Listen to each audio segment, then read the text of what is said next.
Hello, and welcome to another live this week. And today I had to make a few slight adjustments to be able to get online on YouTube again.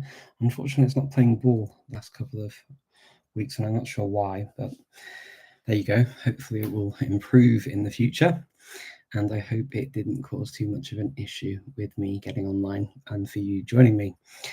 But here we are, and let me just grab my iPad with my notes as well, because I asked a question and I asked you all to let me know what you think about the question of when we shouldn't learn a language, when it's not a good idea to study. And I know this can sound like a very odd thing to say as somebody who sort of promotes language learning, and I get that people don't expect me to say these kinds of things. But what I want to do is just share something with you, and that is that I run these language learning therapy sessions, and I've been doing it for over a year now, every week. And with the group, actually, what I've noticed over the last year is quite often one of the pieces of advice that I give is to stop learning, or to not learn, or to take a break from learning. And there are many reasons why this happens. And so I wanted to sort of raise it because I think it's important.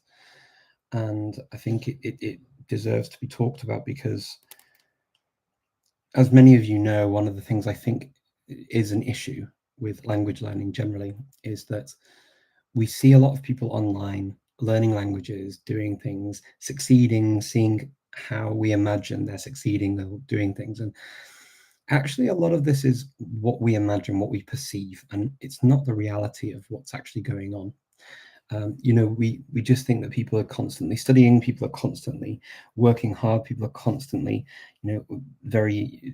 every single day they're doing the same type of thing, and then we feel bad about that because we're not. And I mean, maybe you are. I don't know. If you are, let me know. I'm not, and I definitely have days, sometimes even weeks and months, where I don't feel like studying very much, and I don't necessarily do as much as people may imagine that I do. And this is why I wanted to kind of be very open and honest and frank about this. It's just the reality. I see other people in this space who are very open and honest about this. Lindy talks about these times where she needs downtime quite often, and she'll say, I'm taking a break from this, I'm taking a break from that, and I didn't do any studying, and it's fine. And it is fine. But I wanted to kind of get the idea from people, just asking the question. And this is one of the reasons why I tend to ask very open questions, because I'm actually really happy to see things that I'm not expecting. So if I were to just tell you what I think and then say, okay, this is a question, I'm leading you down a path, I'm leading you into a thought, into an idea, into a kind of, I'm basically building walls to try and pin you into a certain thought space. And I don't want to do that, because I think the really nice things happen when things are open and we can interpret things, and sometimes some really great ideas are sparked off what's said in a space that is free and open for interpretation, and there's no right or wrong in that either. I think that those spaces are really important to have when it comes to language learning, or actually a lot of things. I think it is good to be able to express one's opinion and to be able to do it and recognize that it's also good for other people to do the same. And sometimes when we do that, we find out things, or consider things, or join things up that we hadn't previously considered before. So let me just have a quick look and see the kinds of ideas that were sort of brought in from you. So on Twitter, Norman says that you don't learn a language when the language is used for oppression. So that would be a time not to learn language. See, that is a really interesting idea, because that's not where I was. My original thought was. So hearing that kind of idea is just one example from these that I've seen, where people come at this from different angles, from how they've perceived things and how their lived experiences are, and what they've learned and what they've read. And so I think all of these sort of bits of feedback are valid. Derek says, well, a big one, For me, on the topic of thwarted effective learning, when you are emotionally broken, nothing sticks. When language learning is a means to avoid reality, day-to-day responsibilities, it's easy to get carried away and think that there is explicit meaning to the activity.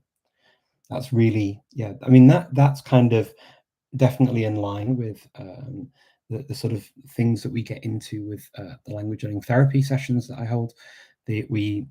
We talk about what's going on in our lives, and we talk about what the real barriers are to learning. So that is definitely something that takes in some of that slightly different angle too, which is also interesting to see. And then David says, at work in math class, when your partner is trying to talk to you, so and you're just doing something else because you're distracted or something like that. Yeah, absolutely. And then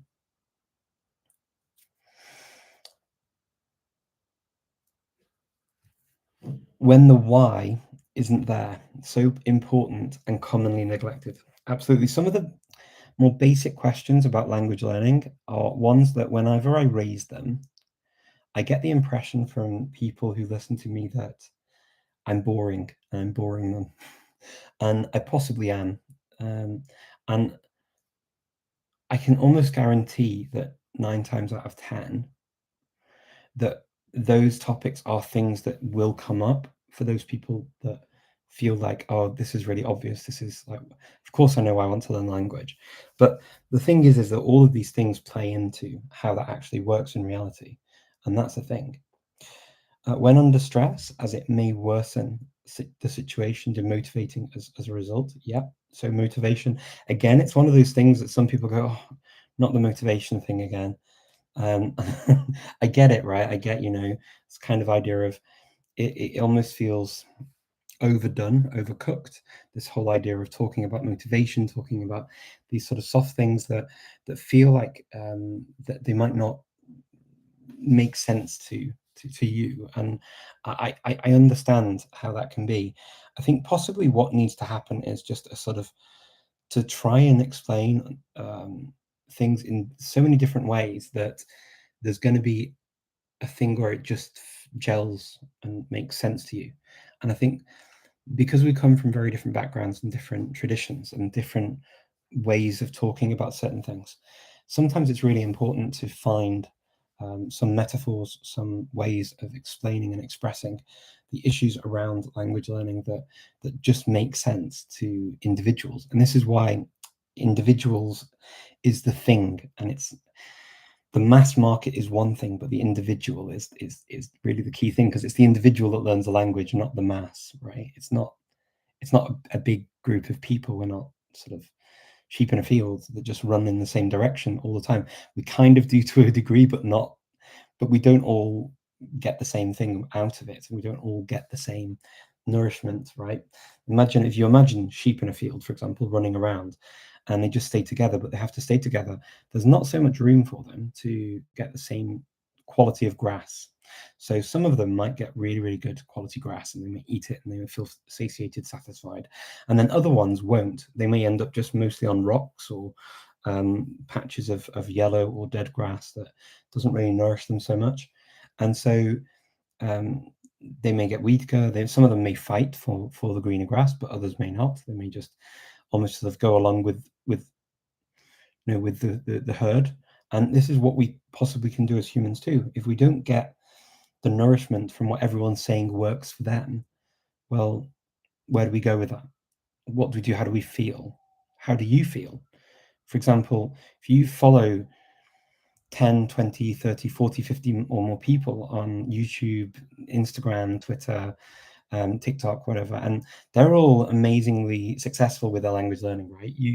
You see that they're using these methods, you see that they're learning the language, you listen to their daily routines, you listen to their stories, you listen to all this stuff, and you kind of follow along with them, but you're not getting the same nourishment as they are. You're not the sheep getting the green grass, you're the sheep on the rocks.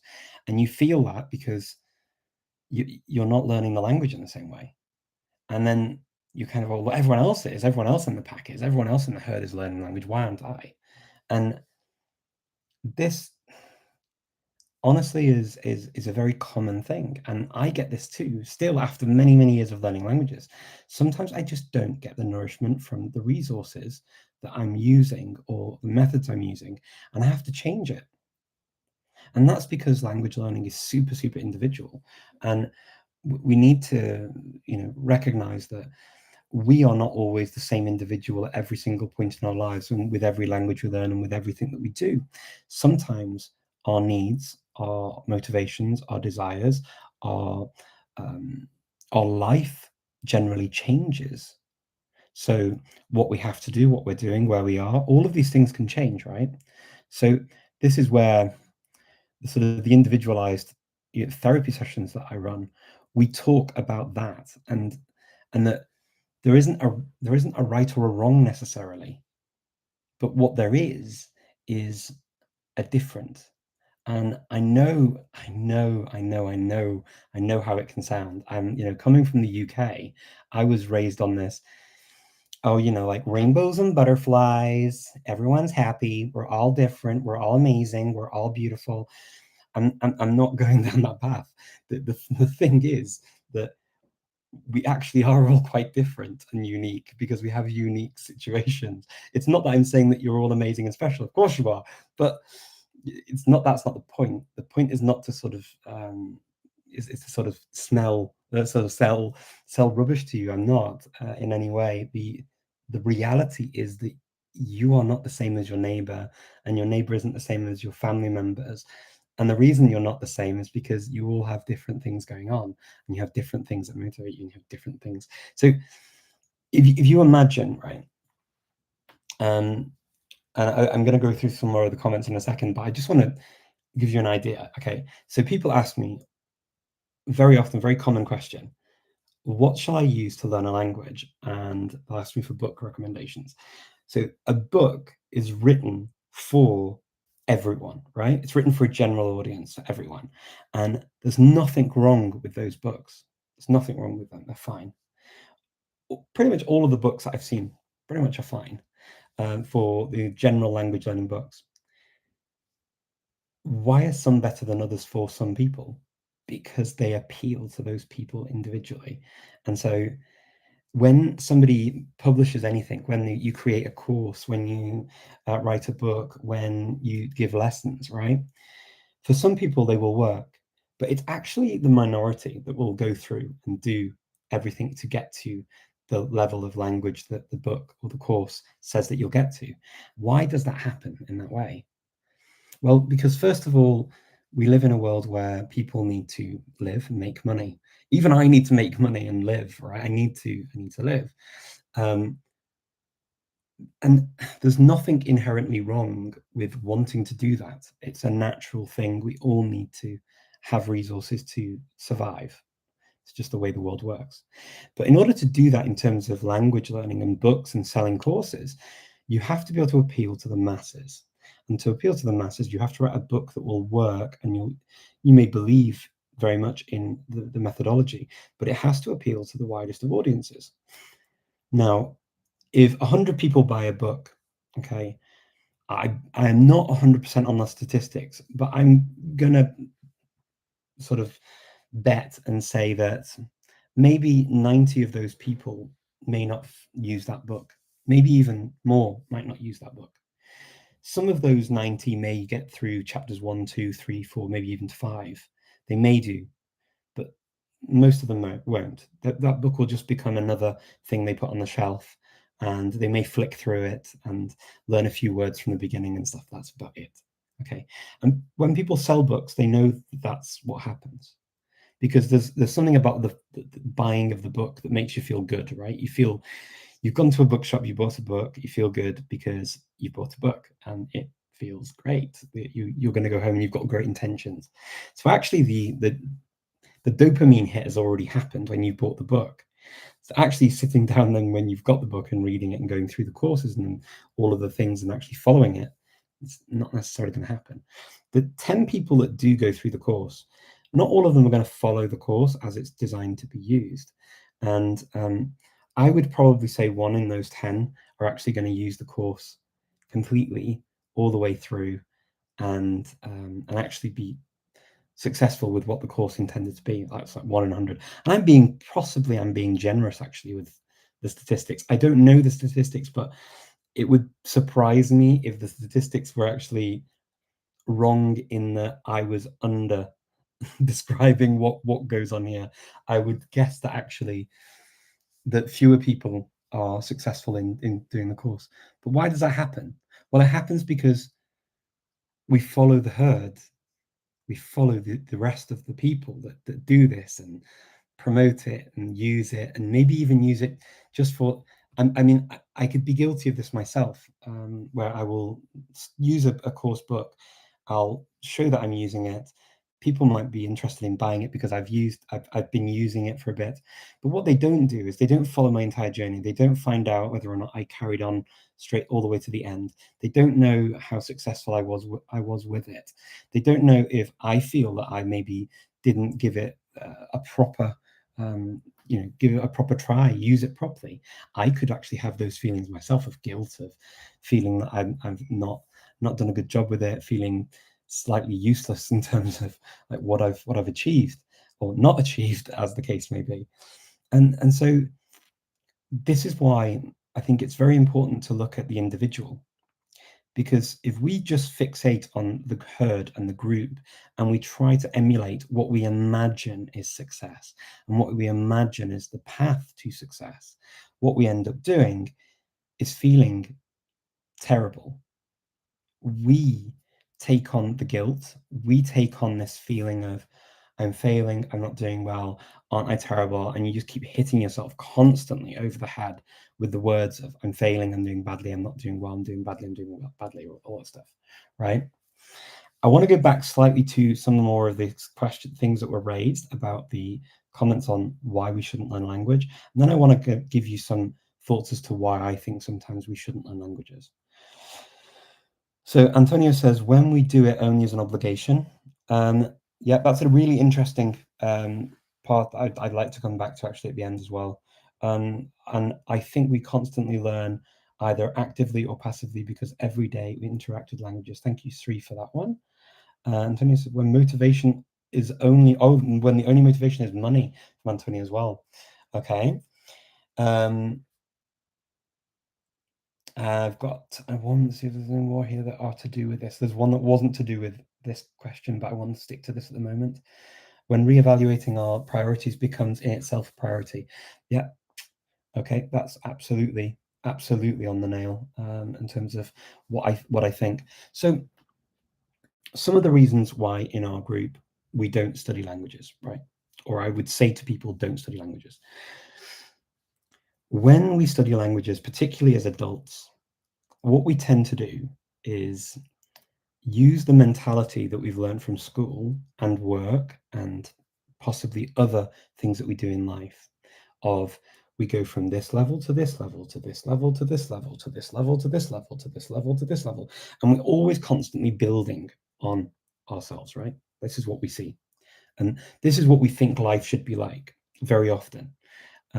Some of you may not, but many of us do. This is, I think, one of the biggest issues that we have in terms of psychologically, mentally, getting over that idea of we always have to keep going forward. So what do? We get the book, and this is why a lot, sort of this 90% of the 100 will have a lot of issues, is that they'll go through the book like it's some sort of novel and read it, but not actually integrate the language into themselves, into their brain, actually internalize the vocabulary, internalize the structures, internalize the language, and be able to use it and reproduce it in a very automatic fashion. Now, language learning is overlearning in the fact that you learn it to the point that you can say it and reproduce it automatically without thinking. You just have these things, these blocks that you put in, and then what you do is you shift out things that you want to say and change things up, and you can then all of a sudden say something slightly different or vastly different, depending on whether you use negation, use a different tense, you use different vocabulary to express different things, different adjectives, different adverbs. All these things go together and you basically put them into blocks. And that's how we learn our languages as children. We don't learn all of it like it's grammar and in that way. We just pick it up because we learn, I want chocolate. Oh, no, actually, I don't want chocolate. I want a tomato. Or no, I want a banana. I want whatever. But we learn that if you don't want the chocolate, you actually want something else. I mean, who doesn't want chocolate? But that's not the point. What you do actually is all you do is you use the same construction I want, and then you change the noun from chocolate to banana to tomato to whatever it is you want. Now, as we get older, what we do is we read that, but we don't practice enough of the swapping the things out. So we don't internalize the structures in the same way as we did with children. As children, we did that so many times that it was just like automatic for us to do it. It's the same way as now I'm speaking to you in English, and I've been through this language so many times in so many different situations that I can just change things in and out very, very quickly and very easily, because it's a language I was educated in. It's a language that I've used professionally for many, many years. So I can do that. And it took me years to do it. And that progression, actually, if I'm very honest with you, didn't happen necessarily just through school. So when school finished, I learned many more things about English that I didn't know before. Sometimes my English actually went down. So when I lived in France once, I didn't speak English for almost a year. I spoke mostly French and Spanish for a year. And when I got back, I was sort of thinking about words in English. It was a very odd feeling, but it was at a time when the internet wasn't a thing. It was a time when I couldn't really have that contact. But, because it's English, I always knew that it was there. So I didn't feel that I was failing. It felt weird, but I knew that I'd get it back. And so I had the patience and stuff to be able to do that. When it's another language, this is where I see people lose sort of motivation, or they feel that they're not achieving, that they're failing with the language. And it's not necessarily the case. Sometimes we actually need to stop learning languages, because what happens when we get into this thing of having to feel that you have to keep moving on and doing something? Okay, what happens? Moving on constantly is impossible. The reason why it's impossible are a lot of the reasons that were raised here. Your health might not be as good as it was at one point. You may be going through something difficult in your life. You may have a different work environment or situation. You may have a different family environmental situation.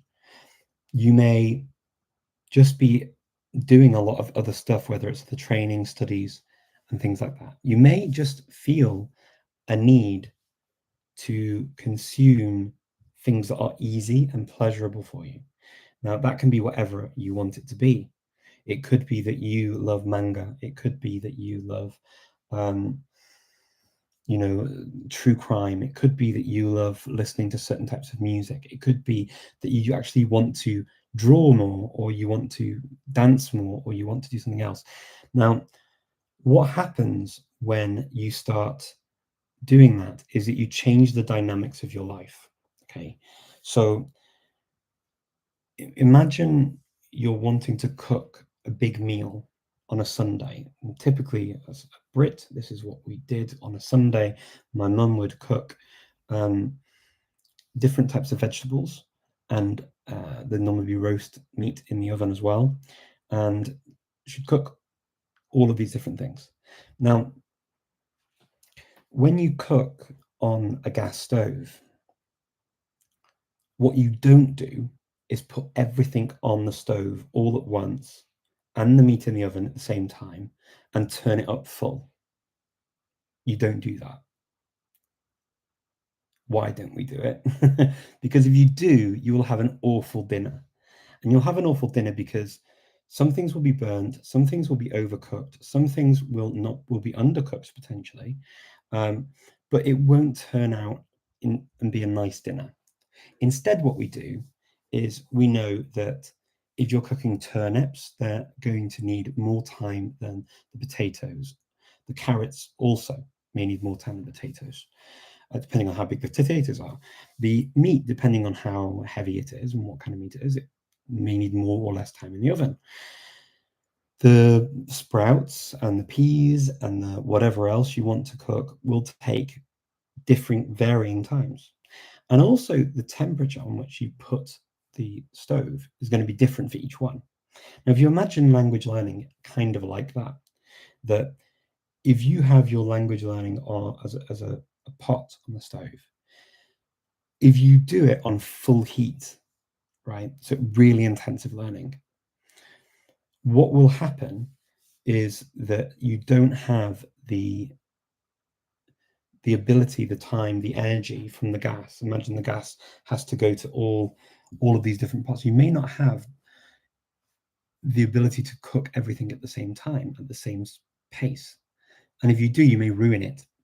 And when I say ruin it in this case, you're trying to do too much too quickly, and it becomes too much for your brain. It becomes too much for you, stresses you out, it freaks you out.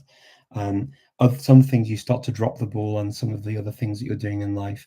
So maybe you work, you make mistakes, you forget other things because you're basically doing too much all at once. But because you think that you're supposed to study in the same way as at school and keep going up, we can often try and do that. Or we can try to speed cook some things so that we get through or bring ourselves back up to where we should have been had we not taken a break, or had we not got sick, or had we not done this, or had we not done that. Instead, my suggestion is to stop. To reassess what your goals are, to think about what you actually want to achieve. Do you realistically, if you're learning Greek, need to be aiming for a C2 level because some person on the internet is learning Greek and getting to that level, and because you have this idea that you have to keep moving forward? Or do you actually just need to speak Greek to go on holiday, to talk to some locals for food, finding directions, and that kind of thing? And actually, that's pretty much what you'll need it for. Because the decision is this, right? You if you're not clear on what you want it for, and you think you need to keep performing, and you get into that thing of you have to keep going up and up and up and up and up and up and up and up every year, from A1 to A2 to A2 to B1, B1, B2, B2, C1, etc., etc. If you get into that and comparing yourself with others, actually what you're doing is you're overcooking your language. Because once you've done the study, you then need to use it. And if you don't use it, you start to lose it. And as soon as you get to these higher levels, it takes an awful lot of practice and usage to be able to actually use the language. And if you've not questioned with yourself whether or not you actually need that, then it can be quite a thing that you get yourself into. You feel guilty, you feel bad, and it can affect your ability to study. So my advice would always be to stop for a second, take a breath, remember that you're not at school anymore.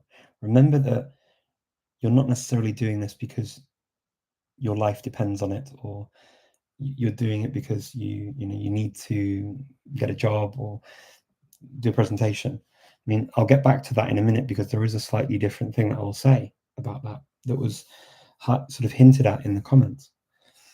No, instead I would say being honest with yourself and saying what you need and why you need it, and actually going deep into that question as to why you need the language at the level is super important. Because if you've reached a point where you've achieved what you need, do you need to study more, or do you just need to keep studying and keep a hand in with what you've done? So that would be one thing. The other thing would be, let's imagine you get a really big project at work and it requires your attention and you can't do it because you're distracted, because you're studying language, whatever language, like 3-4 times a week, whatever. It could even be something to do with, health, or it could be to do with a family member that needs support. It could be many, many things. But imagine you actually can't study. But what you try to do instead, and this is what many people I find do try to do, is you think you need to keep up with your intensive language study or semi-intensive language study, or language study that really you can't afford to do with your new time allotment in life. Instead, what you do is you try to do extra and you tire yourself out, you stress yourself out.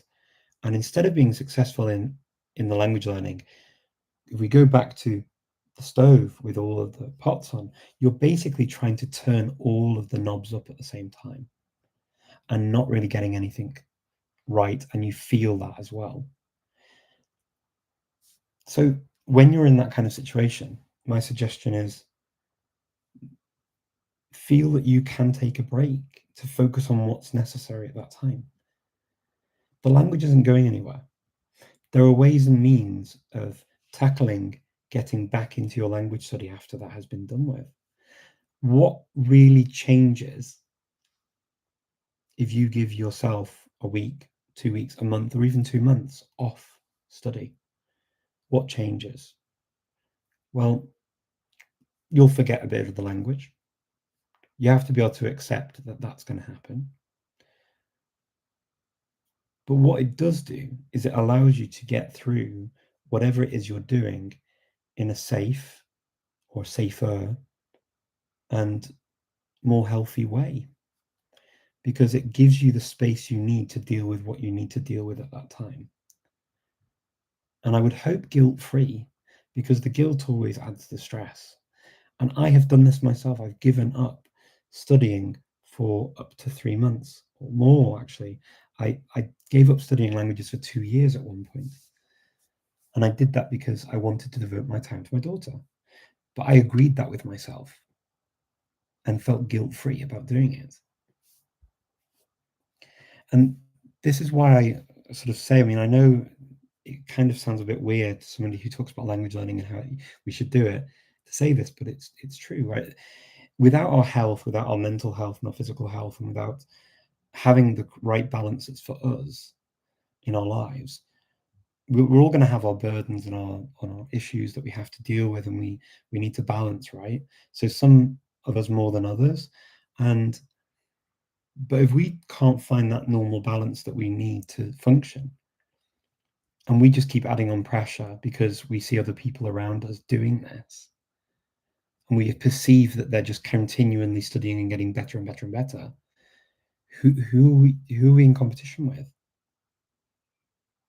Because we're comparing ourselves to somebody we don't potentially know, to somebody whose situation we don't know, and to someone whose reality we actually don't know, just because we perceive it on social media or somewhere else.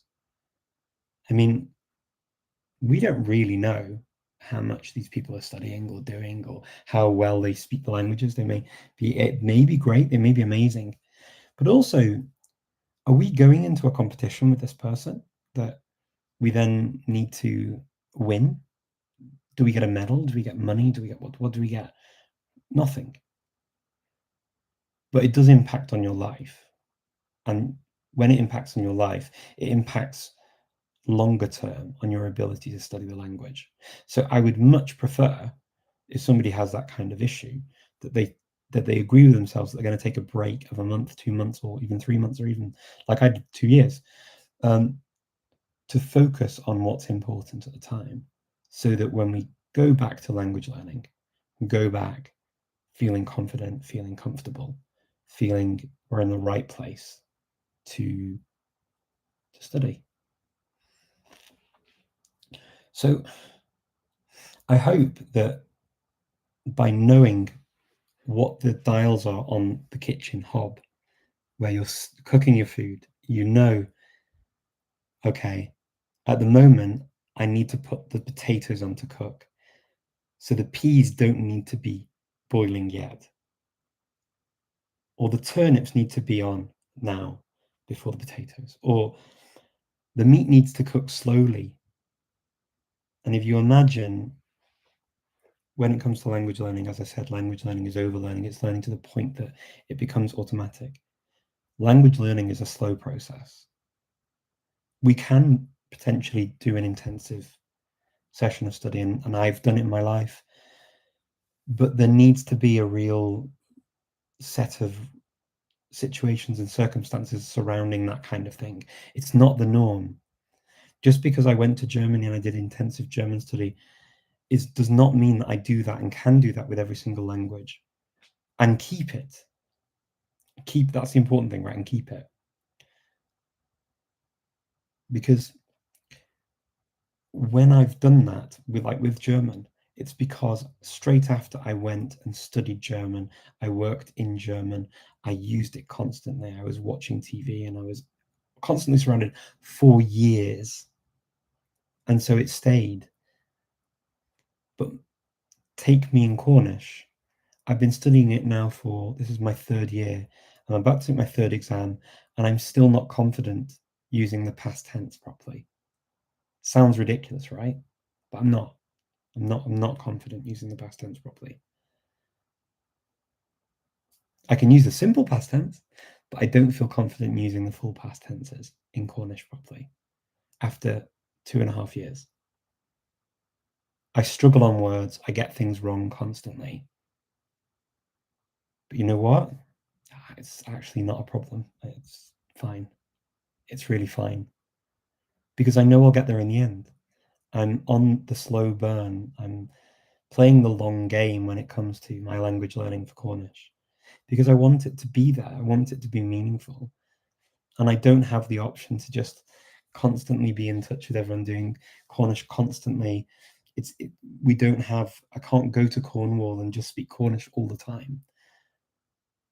So in order for languages like that, particularly where I know that it's a slower burn, because I can't be just constantly in the language. It's not in the same way as some other languages. I have to be happy with this if I really am serious about doing it.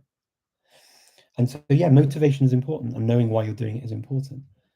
Also knowing that you need to change things depending on what the language is, what your situation is. And sometimes it's fine to take a break, especially if your life dictates that you need to focus on something else and you don't have the hours in your day to allow yourself to rest and to recharge your batteries and to enjoy things. You're not a robot. You're not a computer. You're a human being. And as human beings, we need lots of different things to feel that we've got everything going on, right? So sometimes for some people, it's nice to just go to a coffee shop on our own. This is one of the things that I enjoy doing. And I will just buy a coffee, drink it slowly, and think, and maybe read something, maybe not, maybe listen to music, maybe not, but just enjoy the moment to just recharge my batteries and not do something. Sometimes we need a week or a month or two of that in between the very stressful things that are going on that are not language learning. And sometimes those moments are way more important than learning a language in that given time. And it's fine for you to do that too. I do it.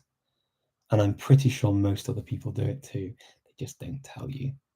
I know Lindy often will, but not everyone does. And I think it's important to be very honest about this, because not studying a language is fine. There is something that I want to go back to now that I've said that in the questions about not learning a language.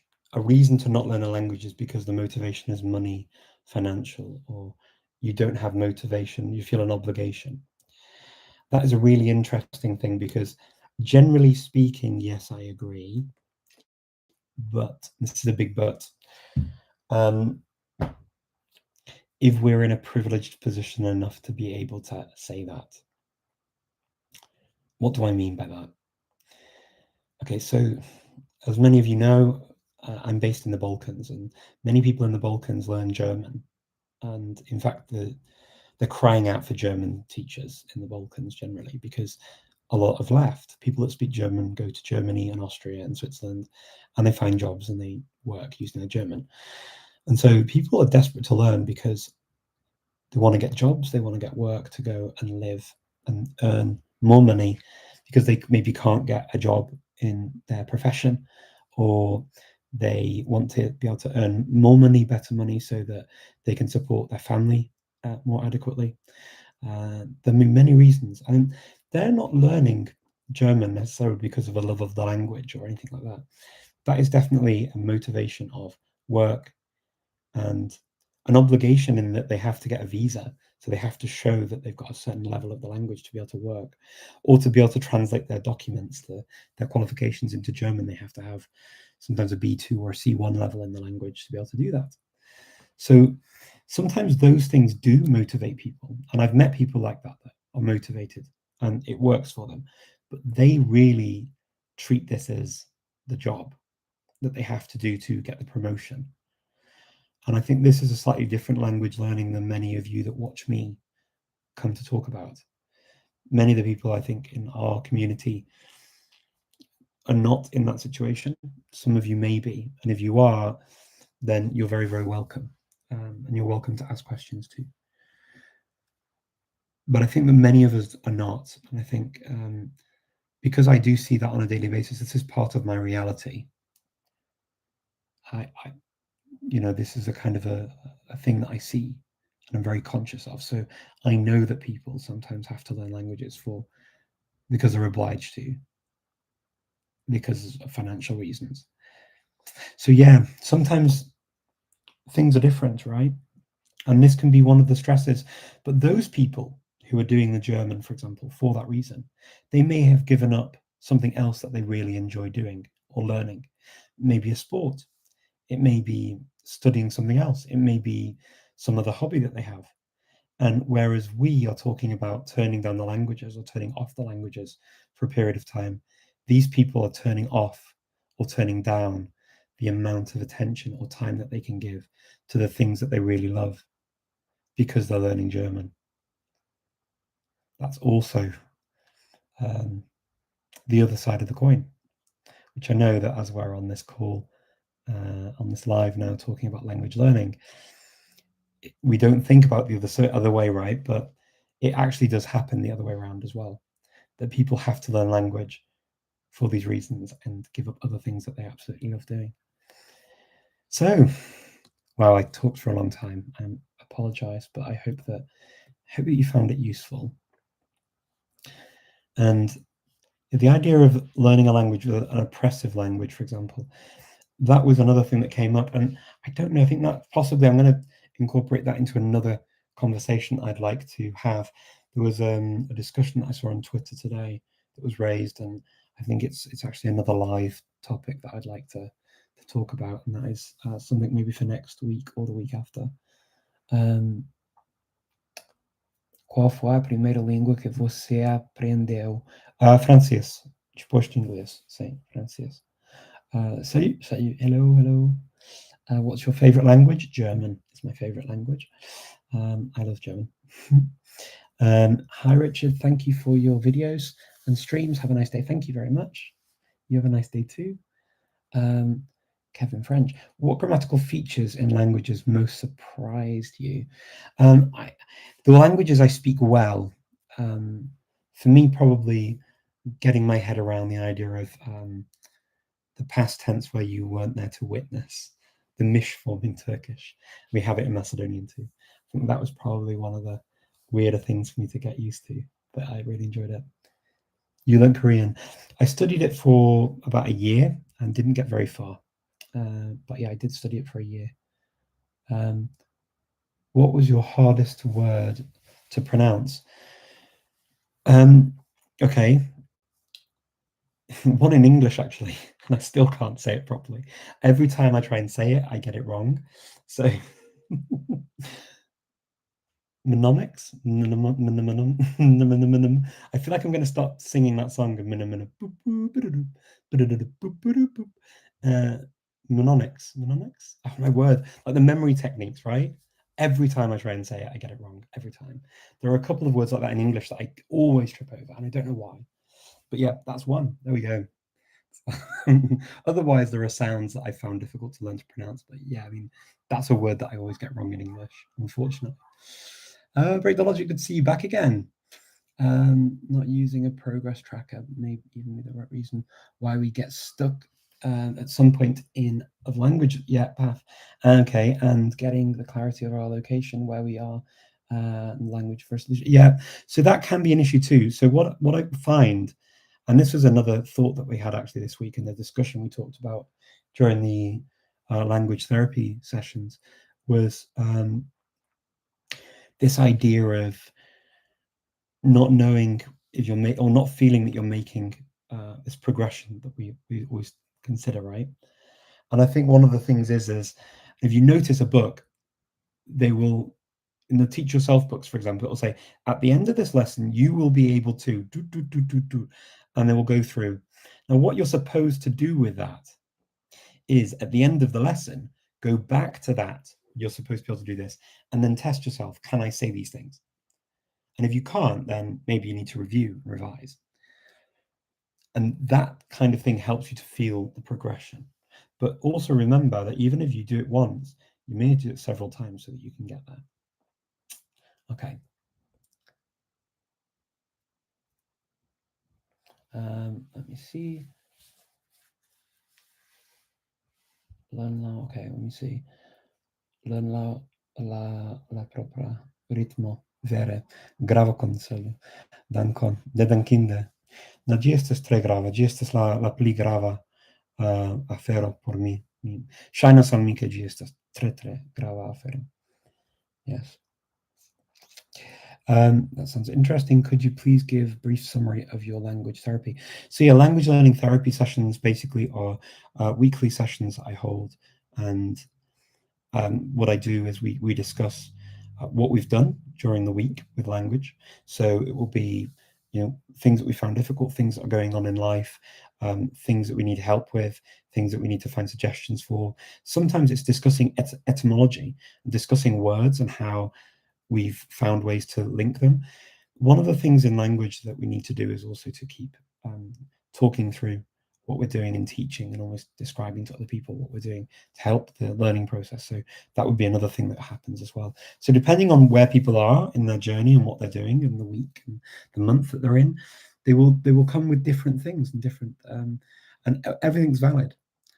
So no stress, no panic, no judgments, just simply talking through what's going on. And I think it's something that I've enjoyed doing with the groups for over a year now, and yeah, I get a lot out of it myself. It helps me to see patterns and see how how people really respond. And yeah, I find those sessions personally also very useful, and the people are lovely as well.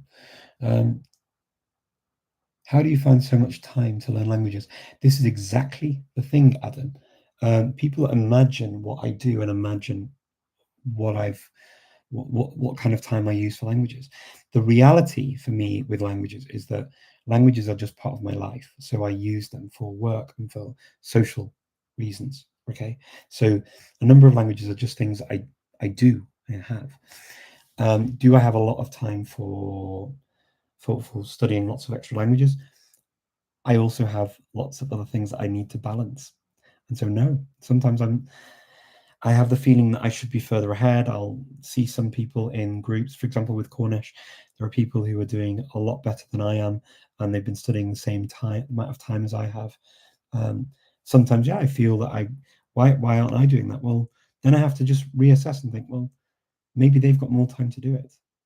Maybe they've got other things that they do in the language that I don't do. And I know for a fact that some of them do.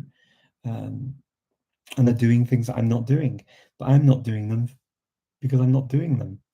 And you have to almost make peace with, what I do and what I get back from not doing it or doing it.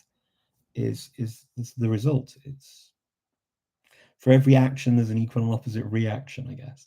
You know, the idea that you do something and there's an effect. And so, you know, what I do or what I don't do will affect what comes out of it, what the result is, right? What about German makes it your favorite language? I learnt it with young children. So I was an au pair in Germany, and I have really fond memories of you know, sort of the games we'd play, the songs we'd sing, and yeah, it was a very. I mean, living in that family with the mum and the dad and the three girls, it was just a very special time for me. And um, I was kind of fresh out of university, and yeah, I mean, it actually taught me a lot for when I have my own child as well. You know, that kind of opportunity to sort of live in a family environment with kids, and especially young children. You know, it's so when my daughter was born, it was quite nice to be able to think back on sort of what my experience was in the family and as an au pair. Yeah, I mean, I just really enjoyed it. So when you learn a language with children, there's something different about it because it's always cute and sweet, you know, the kind of things that they ask and the kind of things that they say, and the pronunciation of children, for example, if they have a little bit of a lisp or they pronounce things in a fun way, like me with mnemonics. I don't know, but yeah, that's why. Ich bin aus Deutschland, war ins Deutsch deine Lieblingssprache ist, das habe ich jetzt gerade gesagt, oder? Ja, Singsprache ist es, wegen den Klang. Ne, eigentlich nicht. Es ist nur, weil ich eigentlich mit Kindern gelernt habe. Und ja, also als erste Frage war es, also in der Familie von einer von den Töchtern war so, ja, kannst du Spagat? Oder willst du Matschepampe spielen? Machen wir eine Hülle oder solche Sachen, das sind so süß. Wirklich. So ja, das deshalb eigentlich. Deswegen finde ich das so schön. Also die Sprache für mich ist was Schönes, ist so von der Familie, ne? Und ja. Have you studied ancient Greek? No, I haven't actually. I haven't studied ancient Greek. I've looked into etymology and links with ancient Greek, but I've not studied it as a subject.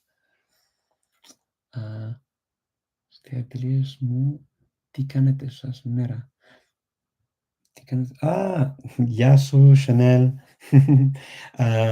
Olakalaevo, Kisi, Kalaise. Do you think that languages really possess any intrinsic values? Good question. I don't know what you mean 100%. I think that languages are the vehicles of a culture. And so when you learn to use them as the culture uses them, it shows you certain ways that that culture will potentially interpret or see the world. So certain words have meaning in one country and one culture over another, for example. Some words don't exist in some languages or are not commonly known that would seem like a very simple thing in another language. And I always find these kinds of things quite interesting. So it can teach you bits about what's common knowledge and what's not. And also I find very interesting with languages where links are made and are not made, and where false etymologies exist as well. I always find these things very, very interesting. Hello from Brazil. Hello. Hello, hello. Have you heard of ChatGPT? Learning languages with AI. I have. In fact, I talked about ChatGPT last week and during my live. Was it last week? I think it was last week during my live. Yeah, yeah. It's a fun thing. It's very exciting to see what can happen. Danke für die Antwort. Würdest du denn sagen, dass Deutsch schwer zu lernen war oder fiel es dir leicht? Also, ich hatte eigentlich keine Wahl. Ich musste immer Deutsch reden und es gab ja keinen, der Englisch sprach eigentlich. Und so, es war für mich ja unmöglich, so ein Leben in Deutschland ohne Deutsch zu sprechen, zu leben. Das war völlig unmöglich. Also deswegen war es eigentlich so für mich ziemlich schnell und ja, einfach. Keine Sprache ist wirklich einfach. muss ich sagen. Also jede Sprache hat was Spezielles, ne, drin. Und ja, also beim Deutschland zum Beispiel, ja, also wie man eigentlich so Satzbau und solche Sachen, das war ja schon heftig. Also eines Tages fiel es mir einfach ein, wie es geht. Und dann, ja, dann ging es eigentlich ziemlich schnell weiter. Und ja, also für mich war Deutsch so ein bisschen so, aber ich konnte auch schon Schwedisch, Französisch und Englisch. Und das hat auch ein bisschen geholfen, denke ich mal. Ja, okay. What would you consider as okay? As a proficient German speaker, can you understand Swiss German as well? Yes, I can, because I had a lot of contact with people in Switzerland. So, are there things in Swiss this? So, okay, Swiss German in terms of as a language. I mean, as you know, as a German speaker, there is no real just one Swiss German. It's so you talk about Zürich Dudes, Zug Dudes, Bern Dudes. Switzer Dudes is a generic term, but it describes many different variations, right? So they're not the same, and so words will be different. So I've had quite a lot of contact with Zürich Dudes. So but I don't speak it actively. I know words and I know things, and I could try and do an accent to speak High German with a Swiss accent, but I don't speak Swiss German or Zurich German. But I do understand that I can follow it. I've just had enough contact with speakers to be able to follow it. Yeah. Greek is my world right now. Oh, I'm glad you're enjoying that, Chanel. It's lovely. With the Michael Thomas one, yeah, fantastic. Okay.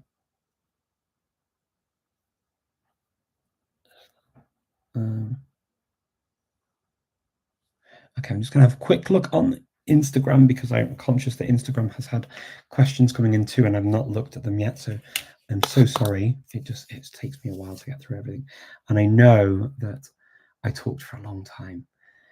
I will do my best to be more succinct. Harriet, hope you're well. You've been a big inspiration in French learning journey. Oh, thank you. That's very kind. Thank you, cultural writer. Okay. Wow. Okay. You didn't study languages. That surprises me. Yeah, people are often surprised when I say that I didn't study languages for a certain time. But yeah, when my daughter was born, for the first 2 years, I didn't study. I thought that it was more important to be with her for the initial development, so I didn't study. And then when she was 2, then I started learning BSL, British Sign Language. I went to a course, but that was just like once a week on a course and a bit of practice at home. But that was fun. And then I didn't really go back into my languages until she was about 3. Yeah. Saludos desde Paraguay. Hola. ¿Qué tal? ¿Todo bien? A ver. Let me see. So, I mean, the thing is that it's incredible sort of what our perceptions are and what reality is for a lot of people on this planet. And I always find that people will imagine that people do more than they do. And before I forget, because I'm just very conscious of this, if you like my lives, please remember to give me a thumbs up or a love thing or something. Someone wrote to me that you don't get very many views, and I suppose I don't, but I don't do it for the huge views. I do wish that more people could possibly understand that it's not just about following other people. It's actually finding our own way, and the only way I guess I can do that is if I reach more people. But if you do like my lives and you want to support, if you could do that, would be amazing.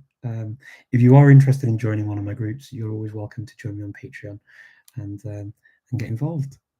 Hey Richard, I'm lost in language. Where can I start? Now that is a big question. I'll have to come back to that another time, unfortunately. That's a very big question. Where can you start? I feel like I need to sing. Start at the very beginning. It's a very good place to start. Let me see. But it is a big question. I'm sorry. It's probably an entire live. Where do you start with language learning?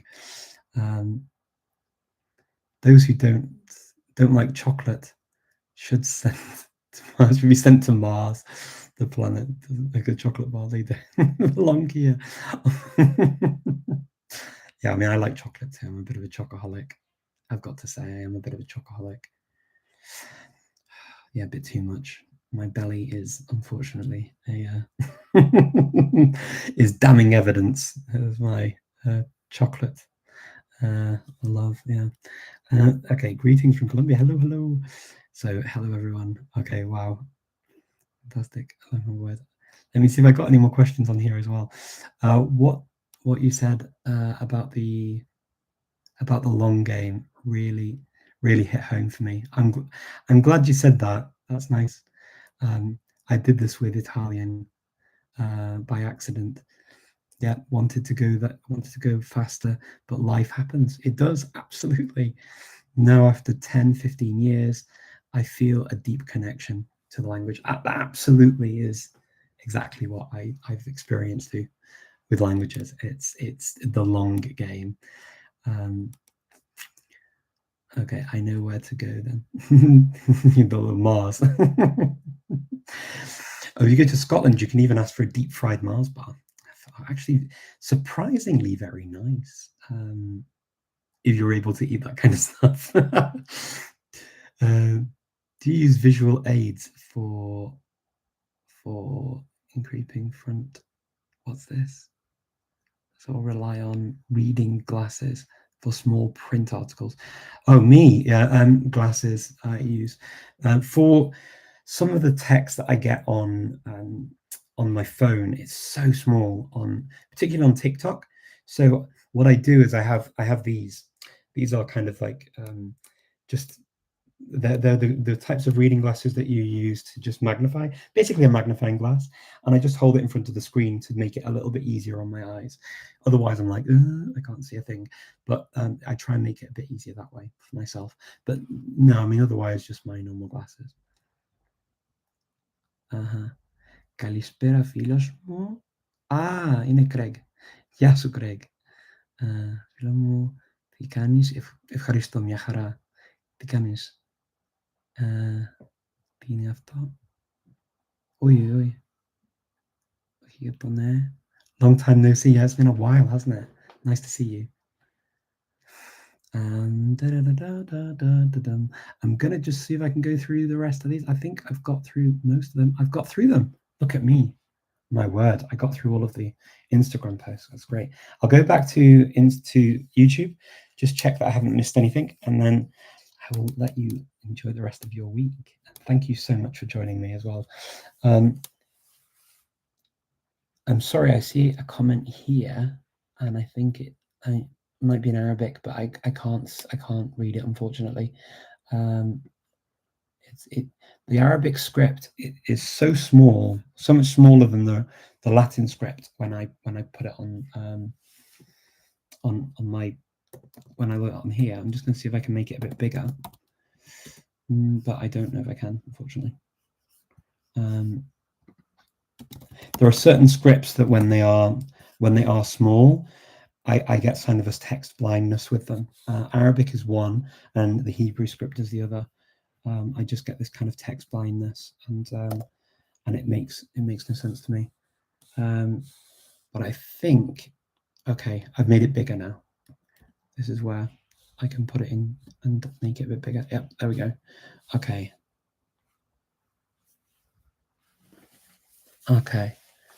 ماذا تعرف اللغات العربية؟ Yeah, unfortunately, مع الأسف أنا طالب لغات عربية، ولكن no, ما تتكلم لغة عربية. I don't speak Arabic. I've studied it, but I don't speak it. I'm not going to pretend I do. I know a number of words, particularly because a lot of words from Arabic have gone into other languages, but also I did study it on a couple of occasions, but unfortunately, no, I don't speak it. I've just studied. How does it sound? One script, one script, one world. Oh, one script, one world. It would be kind of boring to not see different scripts. I like the idea of the different scripts. I like seeing different scripts on the planet. In fact, I'm actually one of those people that I don't like writing Macedonian in Latin letters. I prefer to just write in Cyrillic. But for some languages, I mean, it's very difficult to really recreate the sound because the letter is that's the one that's attached to the sound, right? So how do you retain the proper authentic sound if you try to find a different way of representing it in the same script? Otherwise it just turns a bit weird. I like the lives. Thank you, Sam. Thank you. Wie findet man einen eigenen Weg zum Sprachenlernen als Anfänger? Oh, das ist eine sehr schwere Sprache zu beantworten. Also das dauert schon. Ja, vielleicht ein anderes Mal oder so, weil es eigentlich so, ich muss da so tief drin, also wirklich, das braucht ja viele Erklärungen. Naja, versuchen wir nochmal. Also heute wahrscheinlich nicht, aber ja. Mal gucken, nicht essen. My wife speaks Russian. I do not. We speak to our children in English. Any tips on how to make the kids don't miss out on listening to Russian? Should I be learning as well? Justin, first of all, I like that you're asking this question and not your wife, is the very first thing. Because it shows that you have a positive attitude to your children speaking Russian. So that's, first of all, a very nice thing to see. Second thing is that it needs to be an agreement that you and your wife have.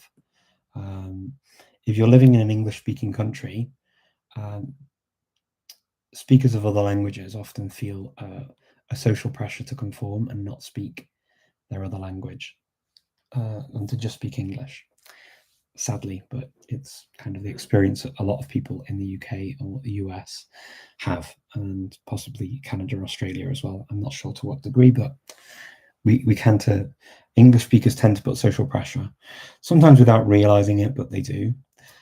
Some of them do it because they're just mean, and definitely. And so it can make people who speak another language that isn't English feel awkward or sort of self-conscious as well, because it kind of highlights them as different. And so depending on how your wife feels about that is a big thing. But I like that you asked the question because it shows that you're positive about the idea. So I guess the first thing to say is that if you're living in an English-speaking country, the chances are that your children will prefer to speak English. So children tend to go down this route that they will go the path of least resistance, and they will basically the easiest thing to do is to speak the majority language. So for many people in English-speaking countries is English.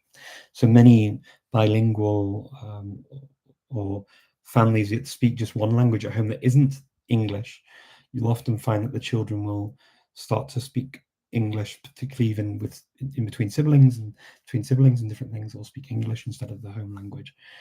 So if Russian is just one of Russian and English and you're living in an English-speaking country, then it would even, and they hear your wife speaking, they hear their mum speaking in English, then child's brain is, well, mum speaks English, dad speaks English, everyone outside speaks English, so why do we need the Russian?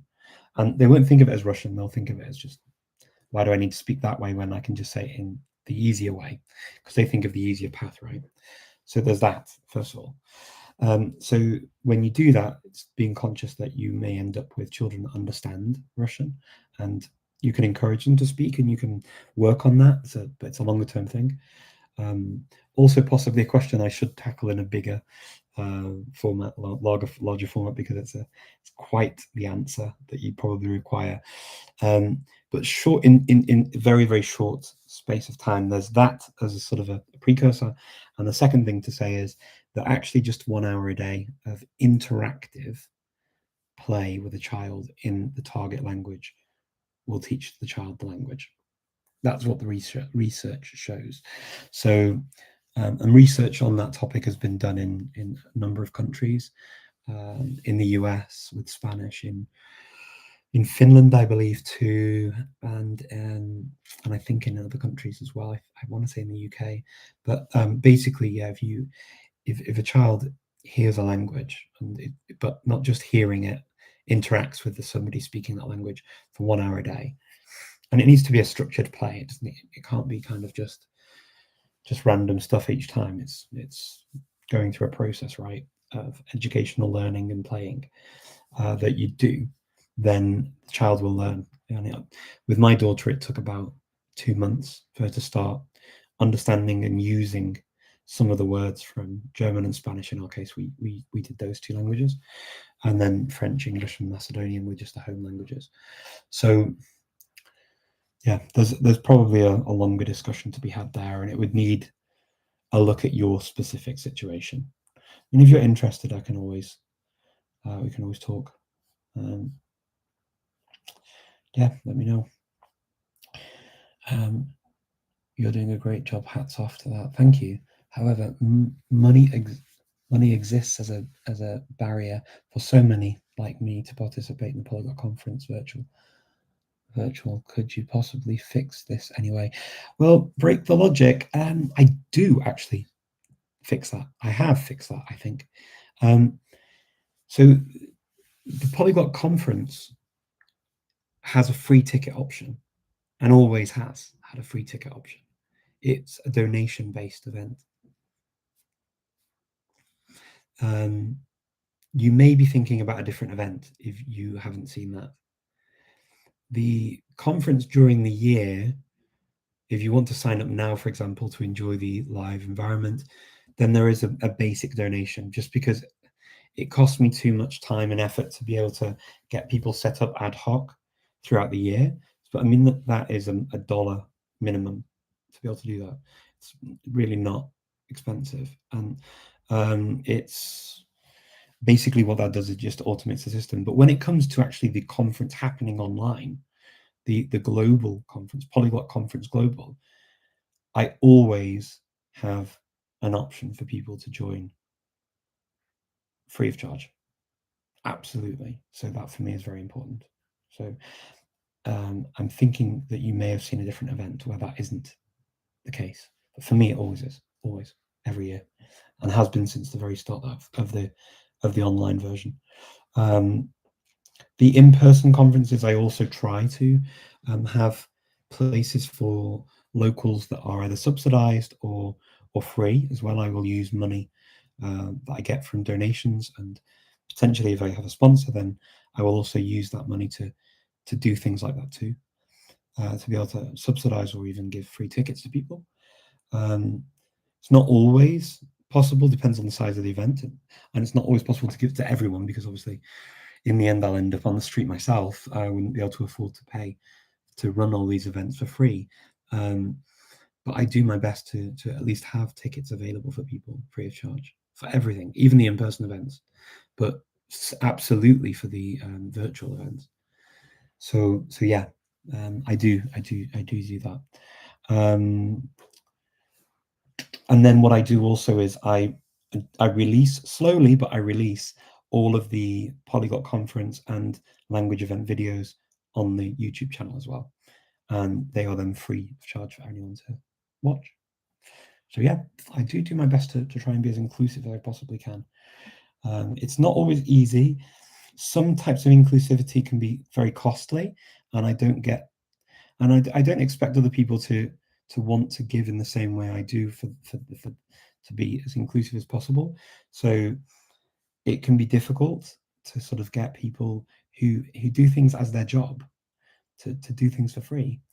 And not everyone is in the sort of is willing to do that in the same way potentially as I am, and there's no judgment there. It's just that I mean, I sometimes do it to my detriment, but yeah, I do my very best to be as inclusive as I possibly can.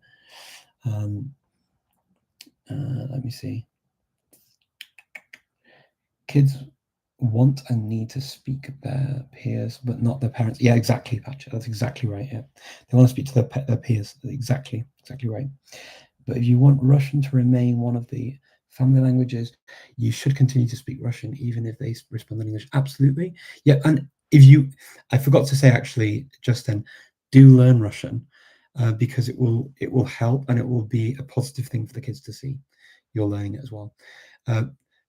Be aware that children, if they're learning it, they can depends on the child and how they grow up and what they're like and their personality, but they can be quite brutal. If you get things really wrong, they can laugh. So I wouldn't worry about that too much, but that's exactly what happens. Yeah. So I mean, I've made mistakes in Macedonian and my daughter's laughed. It's fine. Over the years, it is bound to happen, but what can you do? It's all part of life. And I've been speaking Macedonian for a long time, but every now and again, like in English, like I'll get things wrong or mispronounce something, but that happens in my own language too. I spoke no English until I was 1 year old in preschool in the US. Now English is my dominant language by a large margin. Absolutely, very normal. Beautiful. You're very welcome, Justin, by the way. Yeah, it's outre-mer. That's very common, what you're describing. And I'm not surprised. If you learnt it at 1 and you didn't speak English until you were 1, I'm absolutely not surprised at all when you move to the US. English is a very dominant language in the United States. Depending on where you are, sometimes Spanish is quite dominant. So when I've been to New York, usually it's kind of 50-50 that I'll speak English and Spanish. And then when I was in Miami, I spoke pretty much, I'd say, 80% Spanish, 20% English, I guess, in Miami, I think. Something like that. But yeah.